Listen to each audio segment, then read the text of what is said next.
Buenas noches, bienvenidos nuevamente a Filosofía para Tarados. En esta ocasión estamos aquí para hablar sobre breve historia de la cultura de Ernest Gombrich. Anteriormente, en el video de la dialéctica hegeliana, no hablé directamente de este libro, pero sí le usé de referencia para algunas cosas que hablé sobre Hegel. El libro en cuestión es este. Dejé la introducción porque no puedo encontrar realmente el PDF completo, pero dejé la introducción de esta edición, que es la que tengo yo, donde al lado de la introducción, que es el término y su contenido, habla en el primer capítulo sobre el sistema hegeliano. Empieza a debatir estas cuestiones. Muy bien. En primer lugar, hablemos de quién es Ernest Gombrich. Básicamente no me quiero entrometer mucho, pues eso no es un video biográfico. Ernest Gombrich fue un historiador del arte del siglo XX, muy importante, de los más reconocidos en este campo, y también manejaba la cultura como concepto. Muy bien. Ahora, hablar de la cultura, ¿por qué es importante? Gombrich hizo muy bien en mencionar breve historia de la cultura. Breve. Esta palabra es muy importante porque el concepto es demasiado extenso en cuanto a la temporalidad. Prácticamente la cultura se viene gestando desde que el ser humano existe. Sobre todo, tal y como lo habíamos hablado con el lenguaje, o también con la ideología en cierta medida, cuando el ser humano comienza a sociabilizar, a establecerse en civilización. El concepto ha sido manejado por algunos historiadores que cada vez dan y ponen encima de diferentes corrientes. Una de estas es la corriente evolucionista. La corriente evolucionista, más allá de ir del darwinismo, mantiene esa idea de que el ser humano solo va en evolución, dándole a la historia y además de campos y conceptos esta definición de que siempre están en completa evolución, de que son medios para esta evolución. Es, como también lo hemos visto, un fin teleológico de la historia de cierta forma, porque le está dando un fin, el fin de la evolución humana. Otros expresan que la cultura es el reflejo del avance y progreso de la sociedad y de la civilización en cuestión.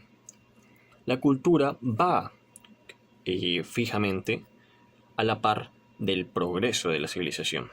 Esta es otra forma muy cuestionable de comprender la cultura, porque el devenir histórico no siempre se ve ligado al progreso. No es fijo esto.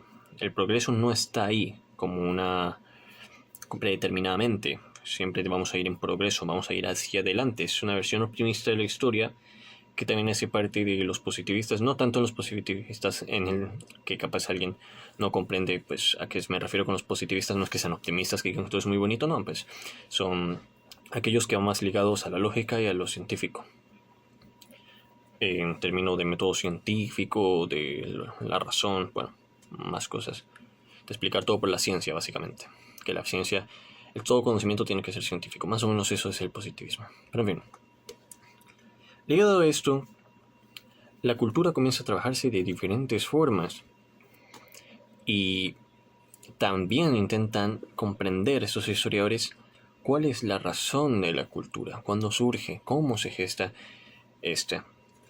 La cultura viene ligada, sí, obviamente, al devenir del sujeto, el cómo éste se desenvuelve en la existencia misma mediante la historia. Tiene que ver con ello. La cultura existe con nosotros también, porque es parte de nuestra existencia y de lo que somos. Escribir un libro de la historia de la cultura sería muy complejo, y por eso entiendo que le colocó el breve historia de la cultura, porque es un término muy grande, es un tema muy grande que llevaría años y años y años y años de investigación y de trabajo, muy pesado y muy duro. Hay otros libros que pecan mucho en los nombres de no mencionar que es una breve o un resumen, una síntesis, que ponen un título demasiado grande para algo muy pequeño. Un ejemplo es el libro de Historia Económica de Europa entre 1500 y 1800 de Helga Schultz, que básicamente es un libro que es más o menos de 200 páginas, es chiquitito, pero es una síntesis de la economía europea desde el final del feudalismo y la modernidad. Trabaja en diferentes países como lo fue Inglaterra, España, Polonia, Hungría, etcétera, los Países Bajos también, pero de manera muy sintetizada. Es demasiado grande ponerle un nombre así a un trabajo que no cumple con tal expectativa. Por eso los libros que pueden darse más o menos el lujo de hacer esto son trabajos muy extensos como Historia de las ideologías, que también es un caso similar a la cultura, de Frank Scachelet, que son 2 tomos más o menos de 800 páginas cada uno y requieren de muchos más investigadores ahí trabajando, como es en el caso del segundo tomo, si no estoy mal. Pero muy bien, volviendo a esto, que este manuscrito es solo de 200 páginas. 207, para ser exactos, obviamente con las referencias y el índice, pero pues más o menos se hacen la idea. Yo dejé, si no estoy mal, en el video anterior la introducción de esta edición, porque usé muchas cosas de aquí, como el mencionar que los críticos de Hegel son Karl Popper. Deleuze no aparece aquí explícitamente, pero pues es entre ellos Russell, etc. Olvidé simplemente mencionarlo, por eso es que capaz alguien que se fije en la bibliografía verá que lo cité, pero realmente no mencioné que lo estaba usando, simplemente lo cité porque de aquí saqué mucha información con el primer capítulo, que es el sistema hegeliano, pero no vamos a ir allá. Vamos a comenzar con el prefacio, que ya hablamos de esto más o menos, pero también hay un punto muy importante. Gombrich expresa que mientras estaba en Londres iba en un taxi y empezó a hablar con el taxista, como casi todos solemos hacerlo. Cuando, no sé, se da la conversación, la situación, no siempre pasa, pero pues ya saben. Y están hablando sobre lo cultural. Y el taxista dijo que odia la palabra de la cultura. Hay un cierto recelo a esta palabra porque se ha usado demasiado para muchas cosas que capaz no es correcto utilizar el concepto ahí. Es uno de los conceptos más utilizados actualmente. La cultura está en todas partes, en toda acción humana, y hay que agarrar este concepto con pinzas. Por eso hay críticos de la cultura, lo requiere para saber en qué casos se tiene que usar la cultura y en qué casos no. Esto se debe a que no había, al menos en ese tiempo, ahora todo ha cambiado, realmente una forma como tal, clara y concisa de comprender la cultura. Y todo esto se fue, pues, por la borda en cuanto a la comprensión de la cultura, gracias a Hegel. Hegel, como lo dice Gombrich, pues tiene filósofos, que también lo mencioné yo, que no son muy simpatizantes de este. Entre ellos los críticos están Karl Popper, Russell, Schopenhauer. Ahí hemos hablado de Schopenhauer y su crítica, más o menos desde lo gramatical, ¿no? Cómo escribía, de lo léxico, cómo escribía Hegel.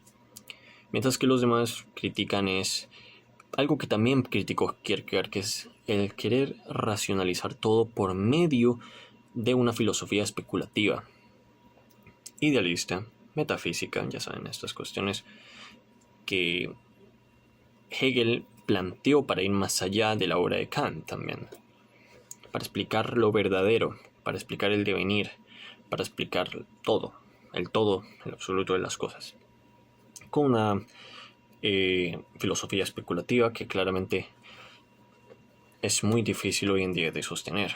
En su tiempo Hegel fue una eminencia, pero hoy en día simplemente no causa simpatía entre la gran mayoría de los filósofos, y tiene sus razones de ser. Pero este intentó definir el porqué de la cultura. Muy bien, ¿por qué de la cultura? ¿A qué liga Hegel la cultura? La cultura es, al igual que en la historia de Hegel, parte de este proceso dialéctico de Dios creándose a sí mismo, en esta autorrealización del espíritu, de la autoconciencia, que es una de las citas que ha empleado este historiador en este libro. La cultura entonces se añade a un proceso de cosas tal como la acción humana. Esto lo criticaba muchísimo Kierkegaard, como ya hemos visto en el concepto de la angustia y en su filosofía como tal, que vemos que Kierkegaard era uno de los más grandes e importantes críticos de Hegel, sobre el querer explicar las cosas, incluso el actuar humano, la toma de decisiones. No todo está ligado a esto, y Gombrich lo compara con la teología cristiana. Esto de dividir la historia por segmentos, por temporalidades. La de Cristo, el Padre, el Espíritu Santo, el Hijo, el Espíritu Santo, pues ya saben, la Santa Trinidad, siendo la parte del del Espíritu Santo, perdón, este fin teleológico del día del juicio final, de cuando todo se concluya, de cuando la historia llegue a su fin. Y la cultura, por tanto, también va a llegar a su fin. Porque la historia y la cultura están coexistiendo mutuamente. Son parte de nuestra existencia. Y sin nuestra existencia, sin que el ser humano pueda seguir desenvolviéndose, existiéndose en este planeta, por decirlo así, en esta realidad, en esta existencia, simplemente todo acabará. Como hemos mencionado, se acabará el lenguaje, se acabará la cultura, la historia, todo. Porque todo esto es parte del conocimiento humano. Muy bien, sigamos con esto. Aparte de que es una versión teleológica de la cultura, que prácticamente se le añade esto, hay que ver a qué le añade Hegel el término de la cultura. Este lo relaciona con la autoconciencia y con el espíritu, dando explicación a muchas cosas. Uno de los pasajes del libro de Gombrich explica el por qué Hegel también, cómo concebía el auge, o sea, la creación de las armas de fuego, de una forma positiva, como si todo fuese parte de este proceso que cada vez más allá. La cultura, en cierta parte, respecto a la filosofía Hegel, demostraba el cómo todas las personas en un colectivo querían ser parte de este espíritu, de esta autorrealización. Tal como pasaba en Alemania, Hegel y los demás filósofos que le seguían, sus estudiantes, creían que eran parte de este proceso, de este espíritu, que eran el espíritu en sí. Por otro lado, Hegel añadió el espíritu como tal, la encarnación del espíritu, en caballo, a Napoleón Bonaparte. Depende de la cultura de cada país. Estos creían ser parte de algo, parte de un proceso emancipatorio que iba a trascender en la historia. En Alemania ha pasado mucho con esto, también lo vimos en el siglo XX, la Segunda Guerra Mundial, ya lo saben todos. Entonces, se realiza una crítica a esto, pero es muy difícil escapar de esa noción de Hegel. El arte, todas estas cuestiones que hacen parte de la cultura, en especial el arte, se ve como también parte del reflejo humano, de los avances, de la técnica, de todo. Ese progreso, esa percepción de progreso que va siempre, siempre hacia adelante, hacia un alza. Es cuestionable hoy en día si comparamos el arte que se está produciendo con el arte antes de la Ilustración en inicios del siglo XX. Entonces ahí esa concepción de progreso, de que toda la técnica va mejorando, se va un poco para atrás, ¿no? Pues básicamente es un poco abstracto y relativo esto, pero intentaban generar una definición clara de lo que representa el arte y la cultura en la historia. Esto es parte de la mitad del primer capítulo más o menos y del prefacio.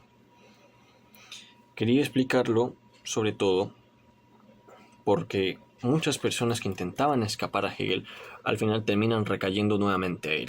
Es muy difícil porque este filósofo, pese a todas sus críticas, hizo un antes y un después en la filosofía. Y Gombrich comprende esto, pese a que no sea simpatizante de él. algunas definiciones de Hegel pueden ser más o menos controversiales. Él habló de la cultura en la fenomenología del espíritu. Fenomenología del espíritu, página número 289. Así que está. La cultura y su reino de la realidad. Bueno, aquí explica que la cultura hace parte de la autoconciencia que ya hemos visto, que es esta manifestación de esta autorrealización, que es parte de ellos, un reflejo de ellos, algo bastante complejo también, pero en definición comprendemos que es teleología pura. Y abstracción, sobre todo abstracto, especulativo. Cosa que por eso se le critican Russell y Karl Popper, que obviamente son de los filósofos que más abogan por la lógica, que no es especulativa. También podemos debatir eso, pero no es la ocasión. Entonces podemos definir básicamente en esta introducción que es importante hacer un estudio de esto y comenzar a leer este libro. Claramente tiene una influencia europea, ¿no? Es parte de esta academia, es parte de esta escuela,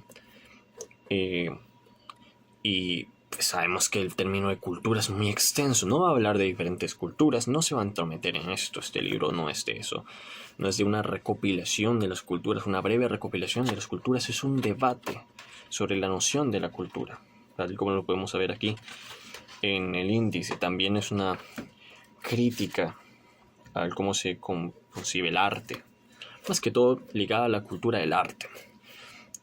El nombre podemos cuestionarlo mucho. Sabemos que el arte va a ser parte de la cultura y ese era su campo.